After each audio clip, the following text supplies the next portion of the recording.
Hello everyone, morning with Manish में आपका स्वागत है। आज आप लोगों को एक गांव की कहानी सुनाते हैं जो हम लोगों से ही जुड़ी हुई कहानी है।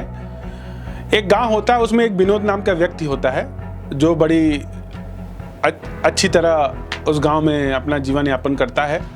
एक बार उस गांव में बारिश के मौसम में बाढ़ आती है। बाढ़ काफ़ी तेज होती है तो गांव वाले धीरे धीरे एक जगह से दूसरी जगह अपने आप को शिफ्ट करते हैं। तो शिफ्ट करने के दौरान कुछ गांव वाले विनोद से कहते हैं कि तुम भी हम लोगों के साथ चलो, क्योंकि इस बार की बाढ़ बहुत ज़्यादा है। लेकिन विनोद कहता है मुझे अपने भाग्य पे और अपने भगवान पे पूरा भरोसा है और मैं ये गांव छोड़ के नहीं जाऊंगा।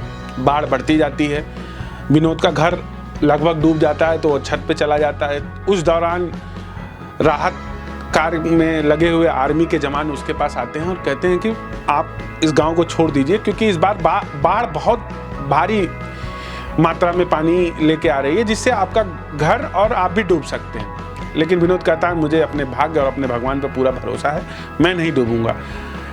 फिर विनोद एक दो दिन बाद फिर और बाढ़ बहुत ज़्यादा बढ़ जाती है। विनोद का लगभग पूरा शरीर डूब चुका होता है। फिर हेलीकॉप्टर से आर्मी वाले आते हैं और रस्सी फेंकते हैं, कहते हैं इसको पकड़ के आप आ जाओ, नहीं तो आप डूब जाओगे। लेकिन विनोद इस बात को नहीं मानता है और विनोद उस बाढ़ में डूब जाता है। विनोद जब उस बाढ़ में डूब के मर जाता है और मरने के बाद वो भगवान के पास जाता है।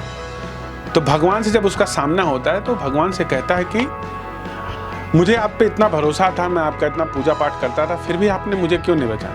तो भगवान ने उसको बताया कि हमने इनडायरेक्ट तरीके से आपको कई बार बचाने का प्रयास किया, कई माध्यम के जरिए आपको मैसेज भिजवाया, गांव वालों के द्वारा जो मैसेज भिजवाया वो गांव वालों का मैसेज मेरे द्वारा ही था कि गांव वाले आपको बताना चाहते थे कि आप इस गांव को छोड़ दीजिए, क्योंकि बाढ़ इस बार ज़्यादा है। आर्मी के जवान दो बार आपको, एक बार रस्सी फेंके, एक बार गए नाव से आपको बचाने के लिए। इसका मतलब ये था कि मैंने दो बार आपको और मौका दिया कि आप उस गाँव को छोड़ दें। हमको अपने भगवान में निष्ठा भाव रखना चाहिए। भाग्य और कर्म दोनों एक दूसरे के पूरक हैं। जब हम कर्म करेंगे तभी हमारा भाग्य साथ देगा। इस वीडियो के साथ आपको यही मैसेज देना चाहता हूँ कि भाग्य पे भरोसा रखिए, लेकिन कर्म भी साथ साथ करते रहिए। और अब अगले वीडियो के साथ अगली सुबह मुलाकात होगी। नमस्कार।